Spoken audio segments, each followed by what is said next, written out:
क्योंकि ये समझना भी बड़े भागों वाला काम है कि एक एक बात को कोई समझ जाए, नहीं समझ पाता, क्योंकि अज्ञान की इतनी मोटी परत चढ़ चुकी है, उसको उतारना आसान नहीं है। आप एक महीना भी अगर कोई बर्तन में खाना बनाते हो और उसको धो मत, तो ऐसा काला हो जाता है कि तुम एक दिन लगे रहो तो ना साफ हो। ये तो रोज रोज रोज थोड़ा सा धोना पड़ता है, इसलिए उसकी चमक बरकरार रहती है, वो भी फीकी पड़ने लग जाती है रोज धोने के बाद भी। तो ये ज्ञान ऐसा है कि अज्ञान का खात्मा कर देता है, लेकिन तब करता है जब सच में आप खात्मा करवाना चाहो, आप समझना चाहो। बारिश जब होती है तो पानी पूरे शहर में बरसता है, लेकिन भर वही पाता है जो घड़े का मुंह बारिश की तरफ करता है। अगर 1000 घड़े बरसात में रखे हो लेकिन मुंह नीचे है, तो एक भी बूंद उस घड़े में जाने वाली नहीं है। इसी प्रकार आपको अपना मुख गुरु की तरफ करना पड़ेगा, गुरुवाणी की तरफ करना पड़ेगा, तब तो आप गुरुमुख कहला पाओगे। अगर आपने वो मुख गुरुवाणी की तरफ नहीं किया तो आप गुरुमुख नहीं हो पाओगे, आप मनमुख ही रहोगे। तो गुरुमुख और मनमुख में यही भेद है कि गुरुमुख वाणी के द्वारा सार का असार का निर्णय कर लेता है और मनमुख मन के कहे चलता है, मन की बातों पे विश्वास करता है, मन की मर्जी करता है। लेकिन साहिब ने इतनी वाणियां कथी हैं हमें समझाने के लिए। हमने आज उन्हीं वाणियों का निवेड़ा करना है कि कबीर साहब आखिर कहना क्या चाहते थे, इस दुनिया में आए क्यों। क्या उनके आने से पहले कोई भगवान का नाम नहीं जानता था? क्या इन संतों महात्माओं से पहले राम का नाम था ही नहीं क्या दुनिया में? जो आज आके वो भी राम का ही नाम दे रहे हैं। कौन नहीं जानता था श्री कृष्ण का नाम? कौन नहीं जानता अल्लाह का नाम? सारे जानते थे, फिर भी संतों को आना पड़ा। क्यों आना पड़ा? राम राम जपवाने आना पड़ा? नहीं, वो यहां राम राम जपवाने नहीं आए थे, वो यहां राम के बारे में बताने आए थे कि वो राम कौन है जिसको पाके तुम्हारा जन्म सफल होगा। राम राम तो सारे ही जपते रहे आज तक। तो इसीलिए साहिब ने निवेड़ा किया है कि 52 अक्षरों के द्वारा पैदा होने वाला जो नाम है रा और मां, ये इंसानों की देन है, ये इंसानों ने बनाया है ये अक्षर। सबसे पहले जब आदि मानव के रूप में इंसान आया इस दुनिया में, तो उसके पास ना तो कपड़े थे, ना कोई रसोई, ना मकान, ना दुकान, ना कोई नौकरी, कुछ भी नहीं। उसके पास भाषा भी नहीं थी, उसके पास कोई अक्षर भी नहीं थे, उसके पास कोई किताबें ग्रंथ पोथियां नहीं थी। वो जानवरों की तरह बातें करता था, जैसे दो कुत्ते आपस में बात करते हैं, दो चिड़िया आपस में बात करती है। ऐसे इशारों की भाषा में, आवाजों की भाषाओं में तरह तरह की आवाजें निकाल के वो एक दूसरे को संकेत देते थे। लेकिन धीरे धीरे बुद्धि विकसित हुई, उन्होंने उन्हीं आवाजों को एक लिख के लिपिबद्ध कर दिया कि मैं आ बोलूंगा तो ये आ ऐसे लिखा जाएगा, मैं पा बोलूंगा तो पा ऐसे लिखेंगे, का बोलूंगा तो का ऐसे लिखेंगे। फिर उन्हीं अक्षरों को, उन्हीं ध्वनियों को जोड़ जोड़ के शब्द बना दिए गए। जैसे का और ला, कल में मां जोड़ दिया, कलम हो गया, आवाज वही है कलम। मां हटा दो तो कल, लेकिन उसका मतलब बदल जाता है। कल का मतलब बदल गया, कलम का मतलब बदल गया।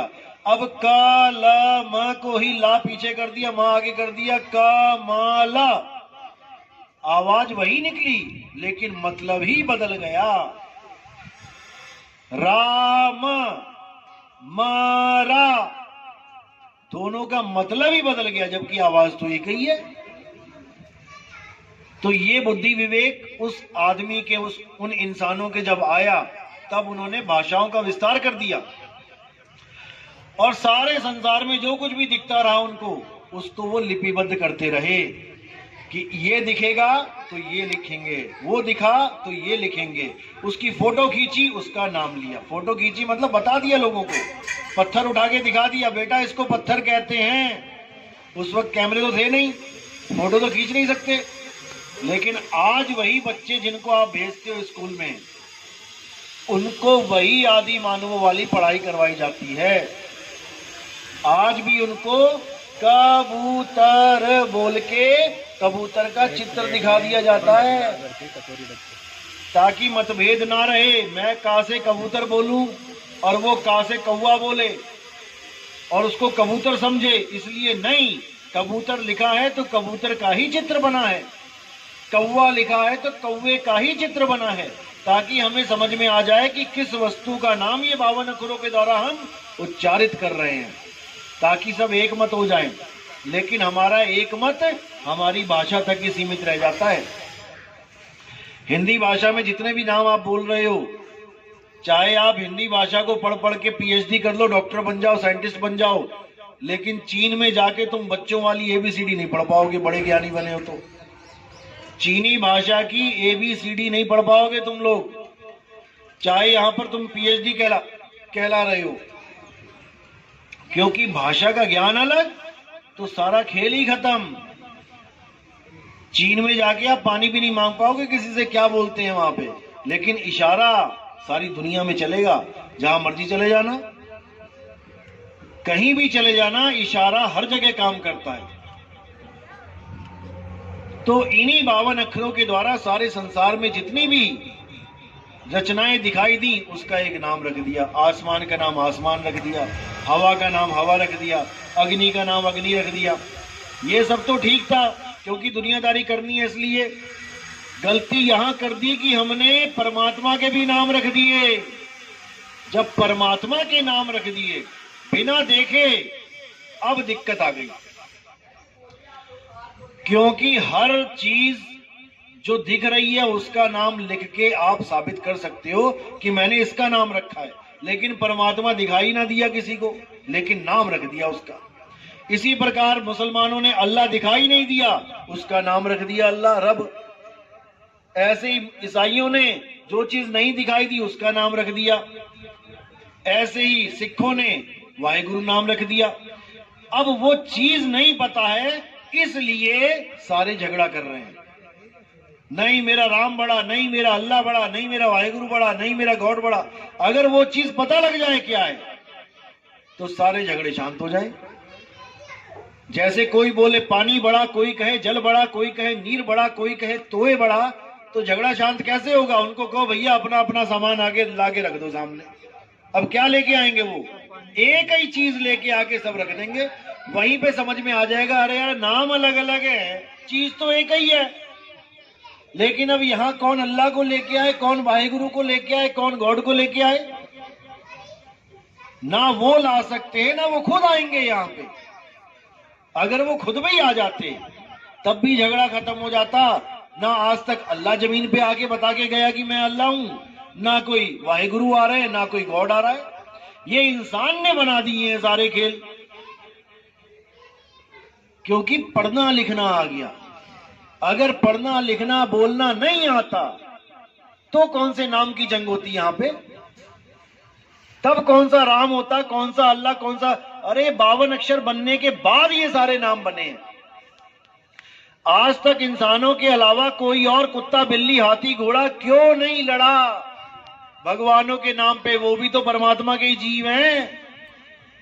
केवल इंसान को ही क्यों झगड़ा सूझ रहा है, लड़ रहा है इंसान? केवल 52 अक्षरों की वजह से।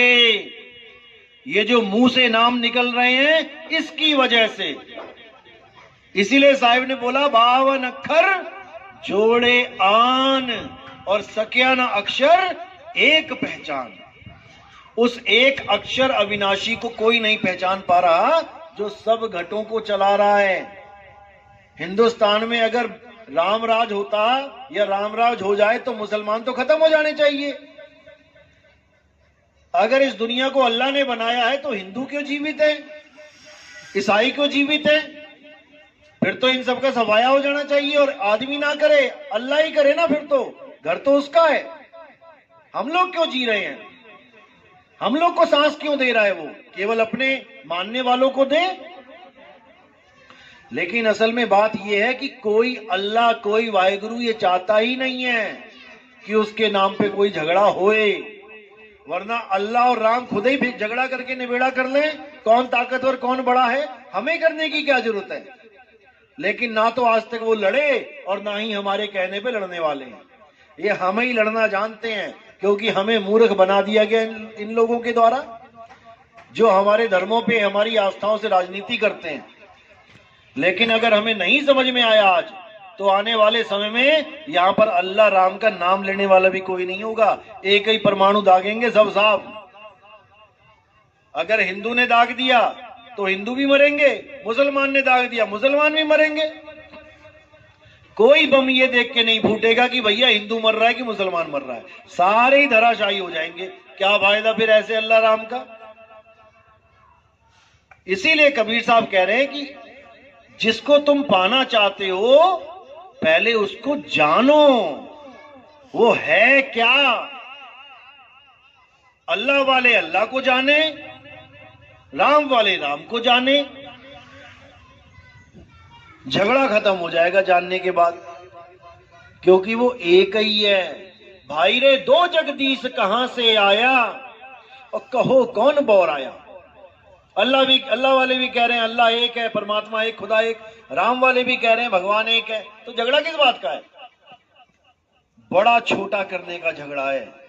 मेरा पानी बड़ा, तेरा जल छोटा, मेरा नीर बड़ा, तेरा तोय छोटा। इससे कुछ मिलने वाला नहीं है। तो आज यहां पर आपको निवेड़ा करेंगे कि अल्लाह वाहिगुरु होता क्या है और हमने बना क्या दिया है। 3 प्रकार का ज्ञान है। अच्छी तरह समझ लोगे समझ में आ जाएगा, नहीं तो बताने वाला बता के चला जाएगा, आपके पल्ले कुछ नहीं पड़ेगा। 3 ही चीजें हैं इस दुनिया में, चौथी कोई चीज नहीं है। पहला है साकार, दूसरा है निराकार। अब साकार और निराकार पे सत्संग कर लेते हैं, तीसरे के बाद में बात करेंगे। साकार क्या है। ये सारी दुनिया में जितने भी रूप दिखाई दे रहे हैं ये सब साकार है। लेकिन ये आए कहां से, आए कहां से, निराकार से। किसी को शक है, कोई भी ग्रंथ पढ़ लो आप, शिव के भगत हो, शिव महापुराण पढ़ लो, उसमें साफ लिखा है, सृष्टि रचना पढ़ो, कि शिव जी ही निराकार रूप से साकार रूप धारण करते हैं। यानी पहले निराकार थे फिर साकार हो गए। आप विष्णु महापुराण उठा के देख लो, उसमें लिखा है विष्णु जी के 2 स्वरूप हैं, एक निराकार एक साकार। निराकार से ही साकार जगत का सृजन होता है। अब देवी भागवत उठा लो, वहां पर भी लिखा है कि सृष्टि बनने से पहले मां दुर्गा ना स्त्री हैं, ना पुरुष हैं, ना नपुंसक हैं, वही निराकार हैं, और निराकार से ही साकार की उत्पत्ति होती है। बिल्कुल स्पष्ट हो गया, साकार ही निराकार है, इन दोनों में कोई भेद नहीं है। अगर कोई ये सोचता है कि साकार और निराकार अलग अलग वस्तु हैं तो उसको अभी ज्ञान ही नहीं है। बर्फ और पानी, इनमें कोई भेद नहीं है। पानी के रूप में निराकार है, सब जगह विराजमान है। जैसे आपने एक पतीले में पानी डाला तो ऐसा कोई कोना नहीं बचेगा जहां पानी नहीं लग रहा है।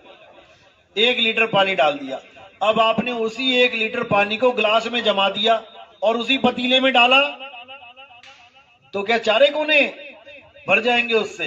नहीं भरेंगे, वो एक ही जगह खड़ा रहेगा बर्फ रूप में। वो हो गया साकार, और पानी के रूप में वो हो गया निराकार। लेकिन है एक ही चीज। तो क्या कबीर साहब इसकी महिमा गा रहे हैं साकार और निराकार की? कबीर साहब तो लानत दे रहे हैं उन लोगों पे। कहते मैं देखूं तुझको और तू देखे कहीं और, लानत ऐसे चित पर एक चित 2 ठौर। कहते लानत है ऐसे चित पर। चित यानी आप सबके पास चित है। आधों का चित लग गया साकार में, आधों का चित लग गया निराकार में, और साहिब कह रहे लानत है ऐसे चित पर जो कभी साकार में और कभी निराकार में ही उलझा रहता है, जबकि दोनों एक ही हैं। आपने कई सत्संगों में देखा होगा, महात्माओं के भगत लोग जाते हैं और एक दूसरे के पैर छूते हैं। आपने छुए? किस किस ने छुए हैं? हाथ खड़े करो। किसी ने नहीं छुए, आप लोग ने छुए हैं। अब देखो, अब किसके पैर छू रहे हैं जाके? अब वो चाहे अंडा खा के आया, चाहे मीट खा के आया, चाहे गोली मार के आया, किसी को सत्संग में खड़ा हुआ और आपने जाके पैर छू लिए। आपने पूछा पैर छूने से पहले कि भैया क्या कर्म करके आया तू? उठ के सबके पैर छू लिए, भगवान बना दिया सबको, और क्या बोल दिया? तू ही निरंकार। अब देखो, साकार को ही बोल दिया तू ही निरंकार। समझो इस बात को, साकार के पैर छू के उसको कह दिया तू ही निरंकार, तो तब भी नहीं समझ पाए कि साकार निराकार एक को ही है, एक को ही है। कान ऐसे पकड़ाए थे तो किसी ने कह दिया अरे बेवकूफ तूने कान पकड़ लिए, तो क्या करूं? ऐसे पकड़। अरे वही है। साहिब कहते हैं कोई निर्गुण में रीझ रहा, कोई सरगुण ठहराए, अटपट चाल कबीर की, मुंह से कही ना जाए। दादू जी की वाणी है। कोई साकार में उलझ गया, कोई निराकार में उलझ गया, और है एक ही चीज। अब इसी साकार और निराकार को देख कौन रहा है? जिस दिन तुमने ये विचार कर लिया, तुम्हारे पर्दे खुल जाएंगे। साकार को कौन देख रहा है? मैं ही देख रहा हूं। और निराकार को कौन देख रहा है? मैं ही देख रहा हूं। जब दोनों को मैं देख रहा हूं तो मैं क्या हूं? जिस दिन ये समझ में आ गया, जिस दिन ये समझ में आ गया कि मैं कौन हूं, उस दिन साकार और निराकार की महिमा खत्म हो जाती है। जब तक ये नहीं पता लगा कि मैं कौन हूं, जब तक दूसरे को ही पूजोगे, तब तक दूसरे को ही पूजोगे। लेकिन जब समझ में आ जाएगा कि मैं कौन हूं, उसके बाद दूसरा खत्म हो जाएगा। तो मैं क्या हूं? आत्मा हूं। हे अर्जुन, तू, मैं और ये सारे राजा महाराजा, हम शरीर नहीं हैं, हम आत्मा हैं। अध्याय 2 पढ़ो। ऐसा कोई समय नहीं था जब तू, मैं और ये राजा महाराजा नहीं थे, और ऐसा कोई समय नहीं आएगा जब तू, मैं और ये राजा महाराजा नहीं होंगे। तो फिर कौन मरा? इतना बड़ा युद्ध हो गया, मरा कौन? जब कोई समय ही नहीं था जब हम तुम नहीं थे, और ऐसा कोई समय नहीं आएगा जब हम तुम नहीं रहेंगे, तो मरा कौन? कोई नहीं मरा, केवल शरीर खत्म हुए हैं। और शरीर तो हम हैं ही नहीं, शरीर तो कपड़े हैं इस आत्मा के। आज ये इंसानी कपड़े पहन लिए, कल को क्या पता शेर चीते के कपड़े पहनने पड़ जाएं। इसीलिए बोला गया इंसानी चोला बार बार नहीं मिलता। इंसानी चोला, चोला क्या होता है? कहते ना बाबा जी का चोला देखो, कपड़े। इंसानी चोला है ये। कपड़े पहने तुमने, कहां मिले ये कपड़े? सड़क पे पड़े हो मिले, पहन लिए। ये मां के गर्भ में पहन के आए हो। तुमने आदमी के कपड़े पहन लिए और कुछ ने औरतों के कपड़े पहन लिए। जैसे पजामा लेने जाओ तो 2 तरह के पजामे मिलते हैं, एक लेडीज एक जेंट्स। कोट लेने जाओ तो लेडीज जेंट्स, चश्मा लेने जाओ लेडीज जेंट्स। ऐसे ही मां के गर्भ में जो हमें शरीर मिलता है वो भी लेडीज और जेंट्स होता है। लेकिन हम कपड़े नहीं हो जाते, हम तो उसको पहन रहे हैं। हम कपड़े पहन रहे हैं और अंत समय में हम ये कपड़े उतार देंगे और इन कपड़ों को छोड़ के चले जाएंगे। अब किसी की मां मरी तो जमीन पे क्या पड़ा है? मां पड़ी है कि कपड़े पड़े हैं? कपड़े पड़े हैं। मां को तो आप कहते हो माता मुझे छोड़ के चली गई। अब जो चली गई वो तुम कभी पहचान ही नहीं पाए कि चली कौन गई। जिसको माता माता कहते थे वो तो ये पड़ी है, यानी सारी उम्र कपड़ों को ही माता माता करते रहे, सारी उम्र कपड़ों को ही पिता पिता करते रहे। अपनी मां और अपने पिता को हम जान ही नहीं पाए। कि उनका स्वरूप क्या है, इस चमड़े को, इस मिट्टी को ही माता और पिता मान के बैठ गए, जबकि ना तुम मिट्टी हो और ना तुम्हारे मां बाप मिट्टी हैं, ना तुम आदमी हो ना औरत हो, ये कपड़े हैं, आपने धारण किए हैं कुछ समय के लिए। आप एक आत्मा हो जिसका कभी नाश नहीं होता। तो जब तुम कपड़े नहीं हो, तुम आदमी औरत नहीं हो, तो भगवान राम क्या हैं? कपड़े हैं? नहीं है। भगवान राम ने भी मनुष्य का चोला धारण किया था। विष्णु जी ने अवतार देखो, विष्णु जी के पहला अवतार क्या है? मछली। अब कह दो विष्णु जी तो मछली हैं, कभी ना कहोगे विष्णु जी मछली हैं। फिर विष्णु जी ने अवतार लिया कछुए का, अब कह दो विष्णु जी कछुआ है, कभी ना कहोगे कछुआ है। फिर जंगली सुअर का अवतार लिया तीसरा, अब कोई कह दे विष्णु जी बराबर इज इक्वल टू जंगली सुअर, कभी ना बोलोगे। अब विष्णु जी ने अवतार लिया आदमी का, राम जी का, कृष्ण जी का। अब तुमने इसको ग्रहण कर लिया कि भाई विष्णु जी तो आदमी हैं, क्योंकि तुम आदमी के चोले में हो, इसलिए तुम्हें वो मनोहर लग रहा है। बाकी चोलों को तुमने रिजेक्ट मार दिया, आदमी के चोले को पकड़ लिया। कृष्ण जी बोलते ही बांसुरी हाथ में आ जाती है। अब विष्णु जी ने एक ही बार में 2 चोले धारण किए, आदमी का तो किया, औरत का भी कर लिया। लेकिन तुमने कभी ना माना विष्णु जी को औरत। कब किया था औरत का रूप धारण? जब अमृत बट रहा था और दैत्यों ने रूप बदल के देवताओं में बैठ के अमृत का पान किया था, तो कौन थी वो जिसने चक्र से दोनों की गर्दन काट दी थी? आदमी था कि औरत? औरत रूप में थी। तो कह दो विष्णु जी औरत है, नहीं कहोगे। जब भस्मासुर को मारा, शंकर जी को भस्मासुर ने दौड़ा लिया, क्योंकि ऐसा आशीर्वाद दे दिया कि अब उस आशीर्वाद के सामने खुद भी झुकना पड़ गया। अब वो शंकर जी को भगा रहे हैं। अब शंकर जी ने किसको याद किया? विष्णु जी को, कि बचाओ प्रभु कहां फंस गए। अब विष्णु जी अगर अपने असली रूप में आ जाते तो जैसे शंकर जी भाग रहे थे वैसे विष्णु जी को भी भागना पड़ता, क्योंकि वरदान ही ऐसा था। सिर पे हाथ रखा और भस्म। तब विष्णु जी ने क्या किया? मोहिनी रूप लिया, एक लेडीज का रूप लिया और आके डांस करने लगे उसके सामने और उसको भी नचाने लगे। अब जैसे जैसे वो डांस करे वैसे वैसे वो राक्षस डांस करे, भस्मासुर।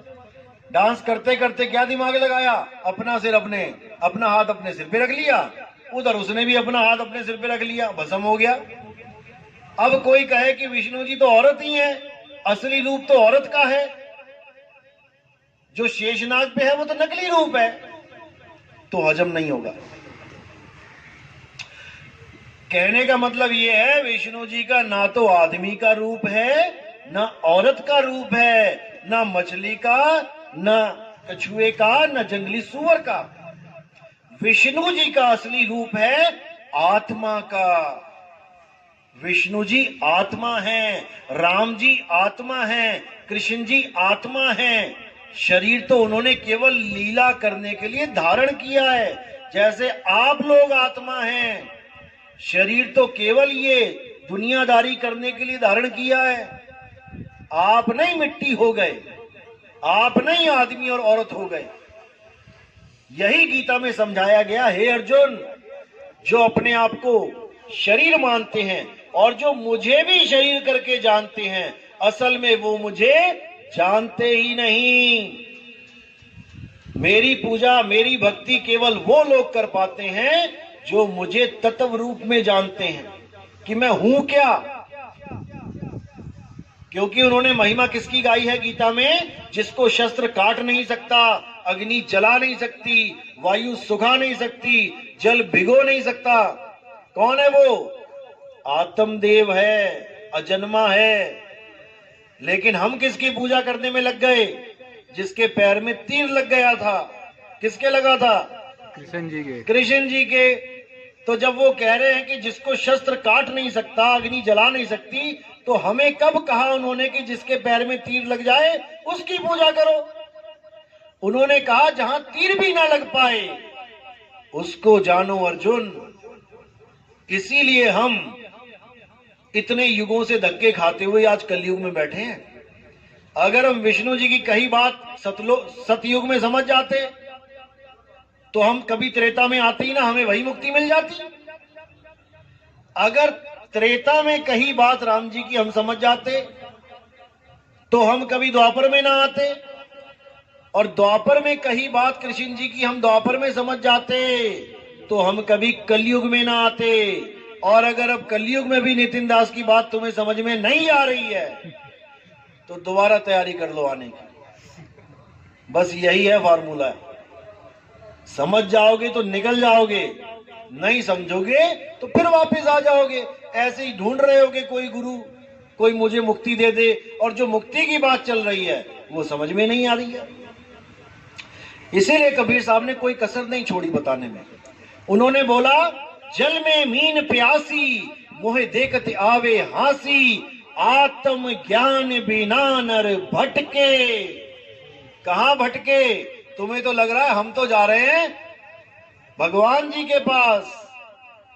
कभी काबा कभी काशी। मुसलमान जा रहे हैं काबा और बड़े खुश होके जा रहे हैं, और साहिब क्या कह रहे हैं? आत्म ज्ञान बिना नर भटके। भटकने जा रहे हो तुम वहां पे, क्योंकि तुम्हारा खुदा किसी काबा काशी का गुलाम नहीं है कि वहीं बैठा हुआ है। तुम्हारा साहिब तुम्हारे अंदर बैठा है, तुम्हारी आत्मा में बैठा है।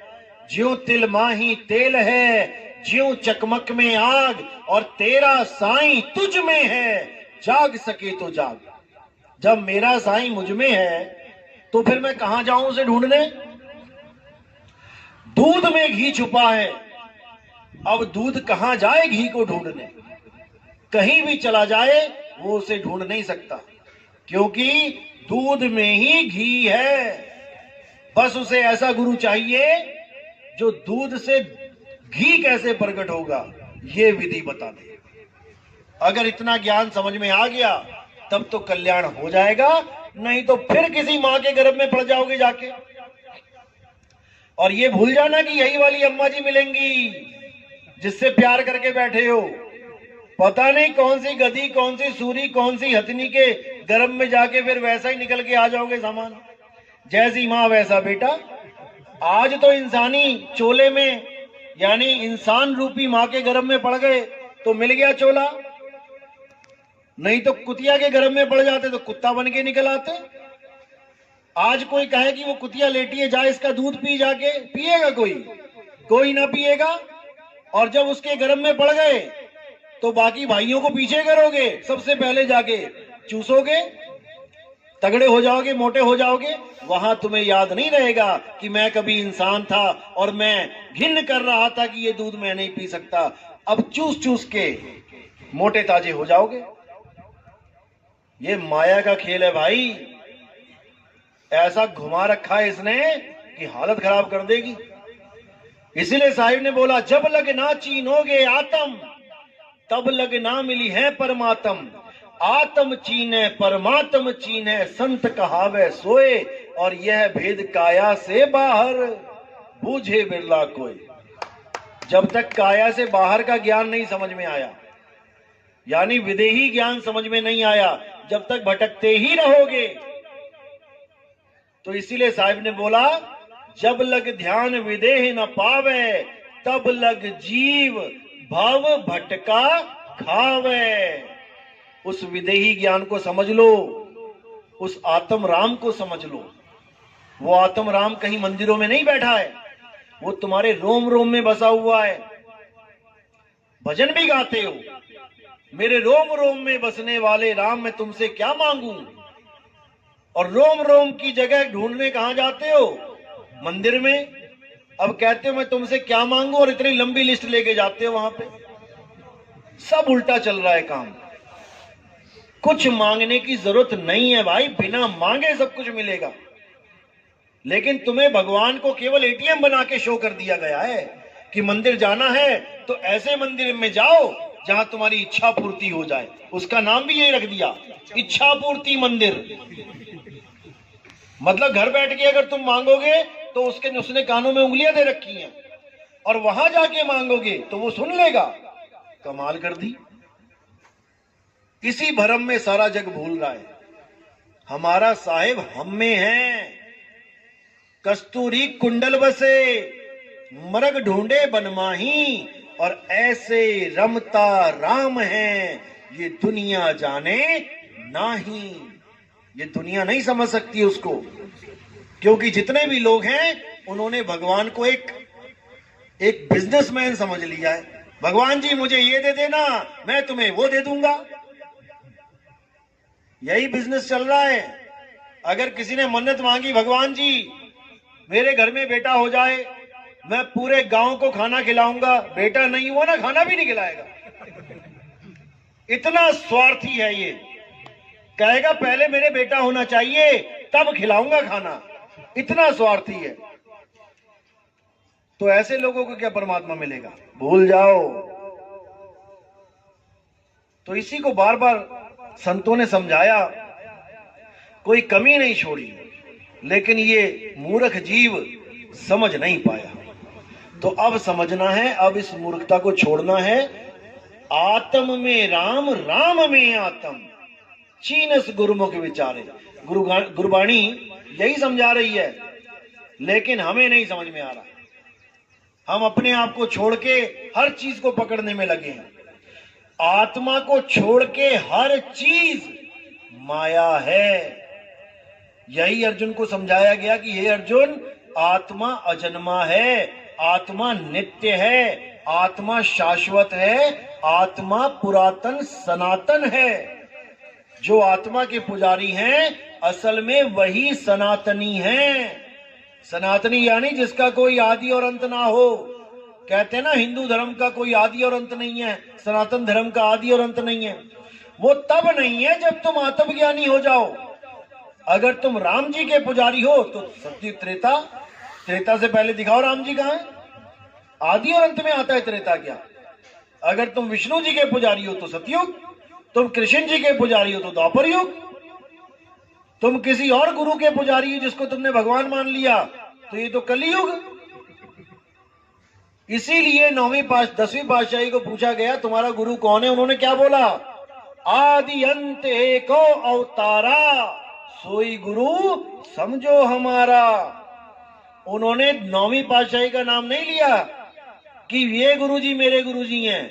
उन्होंने कहा वो मेरा गुरु है जो आदि अंत तक एक ही अवतार में रहता है। और वो क्या, कौन है? आत्मदेव। हे अर्जुन, आत्मा ना तो कभी जन्म लेता है, ना ही आत्मा की कभी मृत्यु होती है। आदि और अंत तक केवल आत्मा ही आत्मा होता है, इसके अलावा कुछ नहीं। बाकी सब जन्मते हैं, मरते हैं, आते हैं, जाते हैं, लेकिन आत्मा अचल हमेशा एक ही रस में रहता है। वो परिवर्तित नहीं होता, क्योंकि परिवर्तन होने वाली हर चीज माया है। बर्फ जब पिघल जाती है तो वो पानी बन जाती है, माया है। साकार कहां से आया? निराकार से। निराकार ही जब साकार बन रहा है तो माया है, और साकार निराकार हो जाता है तो भी माया है। वो क्या है जो कभी नहीं बदलता? वो आत्मा है। आत्मा सदा एक रस रहता है। तो निराकार साकार की भक्ति जो है वो नीचे लेवल की भक्ति है। सबसे नीचे साकार की भक्ति है, उससे ऊपर निराकार की भक्ति है दोनों एक ही।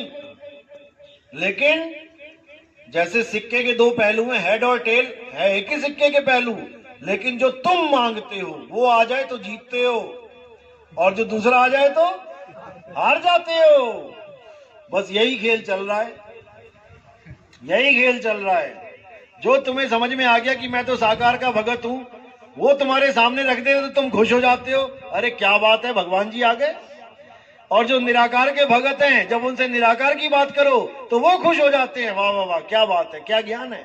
दोनों ही अज्ञान है, दोनों ही अज्ञान है। अब साकार निराकार दोनों से न्यारा क्या है? तो साहिब कहते हैं सरगुण निर्गुण दोनों से न्यारा, जानेगा कोई जाननहारा। उसको जानो जो साकार से निराकार नहीं होता, जो निराकार से साकार नहीं होता। वो कौन है? आत्मदेव, जिसको शब्द भी कहते हैं।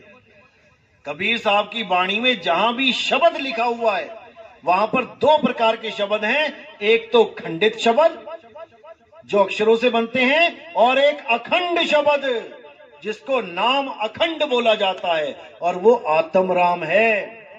नाम अखंड और सब खंडा, सार शब्द गरजे बरमंडा। सार शब्द यानी वो परमात्मा, वो आत्म देव। जहां देव लगा है वो परमात्मा के लिए है, और जहां जीव लगा है वो जीवात्मा के लिए है।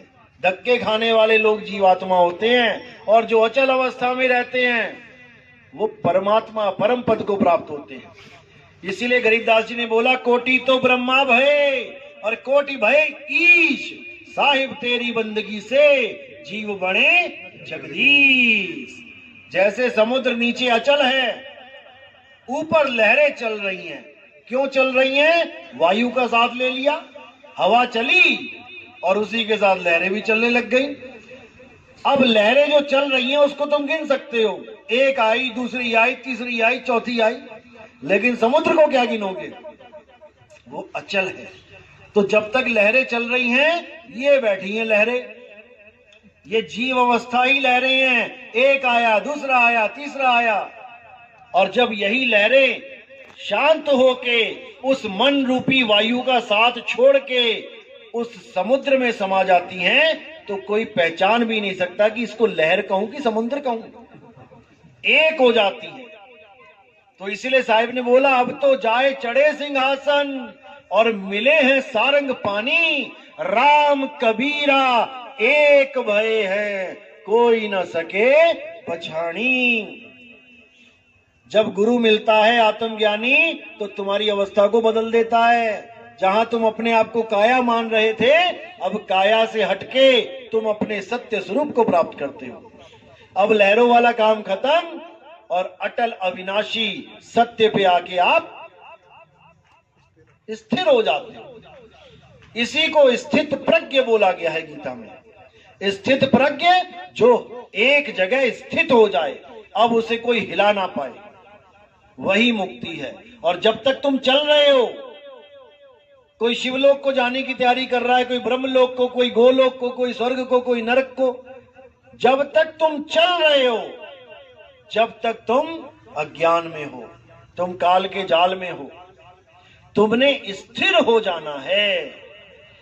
एक भैंस को बांधा खूंटे से, खूंटा ढीला था, पता लगा भैंस खूंटा ही लेके चली हुई है। कई बार देखोगे भैंस ऐसी भी मिल जाती है, खूंटा ही लगा होता है साथ में, क्योंकि खूंटा अचल नहीं था। इसी प्रकार आपने अपनी सूरत को जहां स्थिर करना है, वो खूंटा अचल होना चाहिए। अगर तुमने सुरती लगा ली किसी पत्थर में, तो आज यहां पे, कल को उठा के किसी ने और कहीं रख दिया, फिर उधर मुंह घूम जाएगा तुम्हारा। या फिर आप कोई मंत्र में उलझ गए हो, तो आज ये मंत्र है, कल को गुरु बदल दिया, मंत्र भी बदल गया तुम्हारा। अब करना क्या है? उस अचल आत्मा में स्थिर होना है जो आपके पास है। किसी मंत्र में नहीं फंसना, किसी जंत्र में नहीं फंसना, किसी मूर्ति पूजा पाठ में नहीं जाना, अपनी आत्मा को जानना है। यही आत्मज्ञान है। जैसे आत्महत्या का मतलब होता है खुद की हत्या करना, किसी और को गोली मारना आत्महत्या नहीं होता। आत्म रक्षा होता है खुद की रक्षा करना। पड़ोसियों की रक्षा करने को आत्म रक्षा नहीं कहते। अपने बारे में किताब लिख देना आत्म कथा होता है, किसी और की कथा लिखना आत्म कथा नहीं होता। अपने ऊपर निर्भर हो जाना आत्म निर्भर हो जाता है, किसी और पे निर्भर रहना आत्म निर्भर नहीं कहलाता। इसी तरह आत्म ज्ञान किसी और का ज्ञान लेना नहीं होता कि दोनों हाथ कर दिए सामने, निराकार दिखा दिया। अरे वो दिख रहा है, जो दिख रहा है वो तुमसे भिन्न है, वो आत्मज्ञान नहीं है। आत्मज्ञान का मतलब है जो उसको देख रहा है उसके बारे में जानो। देख कौन रहा है? आत्म देख रहा है, तुम स्वयं देख रहे हो। किसी और को पूजना, किसी और की पूजा करना, किसी और में आस्था लगा लेना, यह आत्मज्ञान नहीं है। खुद को जानना है। खुद को कैसे जानेंगे? हे अर्जुन, अध्याय 4 34वां श्लोक। हे अर्जुन, इस दुनिया में 2 प्रकार के तत्व हैं, एक असत और एक सत्य। असत तो ये सारे शरीर हैं, क्योंकि ये बदल जाते हैं। जब आप पैदा हुए इस दुनिया में, शरीर पैदा हुआ तो 6 इंच के थे, 8 इंच के थे, धीरे धीरे धीरे देखो कितने बड़े हो गए। यानी ये माया है, बदल रही है। तुम्हें तो ये भी नहीं पता मेरी शक्ल है कैसी। बचपन वाली थी मेरी शक्ल, या 10 साल वाली थी, या आज 20, 25, 30, 40 साल वाली है, या फिर 80 साल में बूढ़े से लटकने वाले चेहरे वाली मेरी असली शक्ल है। तुम्हें तो ये भी नहीं पता। तुम सारी शक्लों को अपनी शक्ल मान बैठे हो। सारी फोटो ले लो अपनी, जितनी भी आज तक खिंचवाई हैं, इसमें से बता दो तुम्हारी शक्ल कौन सी है। सारी शक्ल मान के बैठे हो अपनी। इसीलिए हे अर्जुन, आत्मा सत्य है, आत्मा कभी नहीं बदलती। अगर तुम सत्य को प्राप्त करना चाहते हो तो ऐसे गुरु की शरण में जाओ जिसने आत्मा को जान लिया है। वही तुम्हें तुम्हारी आत्मा का ज्ञान देगा, जिसको एक बार प्राप्त करने के बाद तुम्हें कोई भरमा नहीं सकता, तुम्हें कोई विचलित नहीं कर सकता। तुम कभी नहीं समझ पाओगे अपने आप को मिट्टी, क्योंकि तुम खुद को जान जाओगे। अभी तो मिट्टी मान बैठे हो अपने आप को, फिर तुम अपने आप को आत्मा जान जाओगे। जिसने कभी करंट को हाथ नहीं लगाया वो कभी नहीं जान सकता कि ये पंखा कैसे चल रहा है, किस ताकत से चल रहा है। उसने केवल सुन लिया कि पंखा करंट से चलता है, लेकिन उसको करंट का बोध कभी नहीं हो सकता जब तक वो उसको हाथ ना लगा ले। केवल बातों में ही चलेगा, हाँ बिजली आ गई, हाँ बिजली चली गई, लेकिन बिजली होती कैसी है इसका बोध उसे नहीं हो सकता। इसी प्रकार आत्मा, आत्मा तो सारे कर रहे हैं। जो गीता भागवत का पाठ करने आ रहे हैं 7-7 दिन, आत्मा आत्मा तो वो भी चिल्ला रहे हैं, लेकिन देखना फिर क्या करवाते हैं। पूरा दिन आत्मा आत्मा करके शरीर की पूजा, वो भी शरीर क्या बोलूं, पत्थर है, पत्थर की पूजा करवा के भेज देते हैं घर। अब कहां गई तुम्हारी आत्मा? अब कहां गया तुम्हारा आत्मज्ञान? किसी को नहीं समझ में आ रहा कि हमारे साथ करवाया, हमें क्या बताया जा रहा है, कैसे हमें घुमा दिया जा रहा है। इसीलिए कबीर साहब को बोलना पड़ा, कबीर आत्म ज्ञान का पड़ा नगर में शोर, और पूछो कैसी आत्मा, देखते दांत निपोर। उनको पूछो आत्मा होती कैसी है? क्या आत्मा के 2 हाथ होते हैं, 2 पैर होते हैं, या आत्मा कोई ज्योति प्रकाश होती है? आधी दुनिया इसको, ज्योत को आत्मा मान के बैठी है। मैंने ज्योत देख ली, मैंने प्रकाश देख लिया, मेरा कल्याण हो गया। अरे वो दृश्य है, ज्योत एक दृश्य है जो तुमने देख लिया।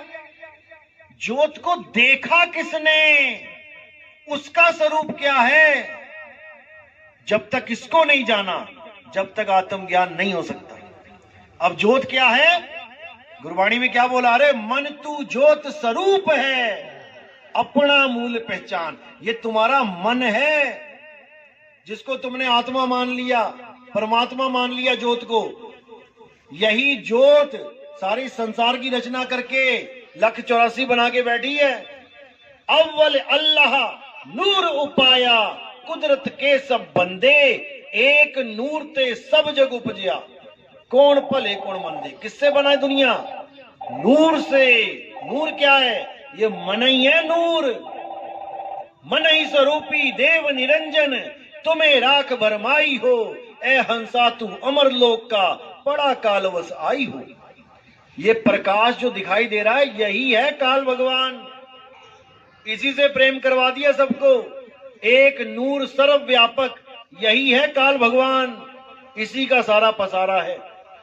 एक राम दशरथ का बेटा, एक राम घट घट में बैठा, एक राम का सगल पसारा, ये है वो राम, मन रूपी राम। और एक राम तीनों से न्यारा, उसको जानना है जो तीनों से न्यारा है।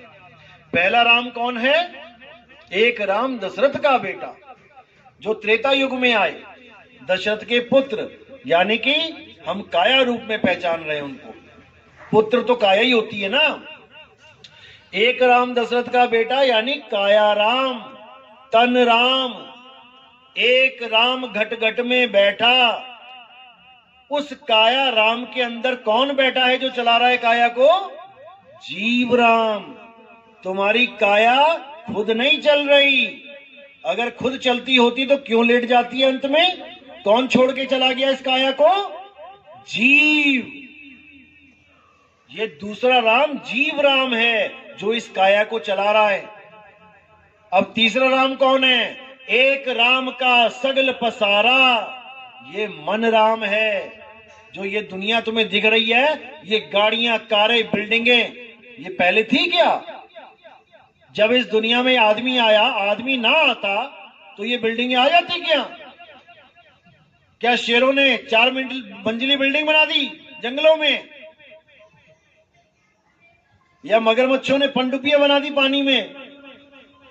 ये तुम्हारे मन का पसारा है। जितना भी तुम्हें दिख रहा है प्रकृति के अलावा, ये बिल्डिंगें, ये कारें, ये दुनियादारी जितनी, ये तुम्हारे मन का पसारा है। एक राम का सगल पसारा और एक राम तीनों से न्यारा, वो है आत्म राम, जिसको परमात्मा भी बोल देते हैं। तो यही 4 राम का निबेड़ा कबीर साहब ने किया था, लेकिन लोग कबीर साहब को भगवान राम का पुजारी समझ बैठे, तो उनको वाणी बोलना पड़ा, हमारा राम दशरथ सुत नाही। हमारा राम वो है जो सबको चला रहा है, जो किसी को मारता ही नहीं, जो सबको जीवन ही देता है। ये जितने शरीर हैं इनको जीवन वही दे रहा है, लेकिन समझ में नहीं आ रहा। तो इसी को समझना है, आत्म राम को जानना है। आत्मा के बिना सब झूठ है। तो उम्मीद है कि आज का सत्संग समझ में आया होगा। जिसके नहीं समझ में आया वो हाथ खड़ा कर दे, जिसके आ गया वो भी हाथ खड़ा कर दे। सबके आ गया, चलो बहुत अच्छी बात है, फिर तो आना सफल हो गया। तो इसी के साथ सत्संग पे विराम देता हूं। और जो नाम दीक्षा वाले हैं वो हाथ खड़ा कर दे, प्रथम दीक्षा वाले।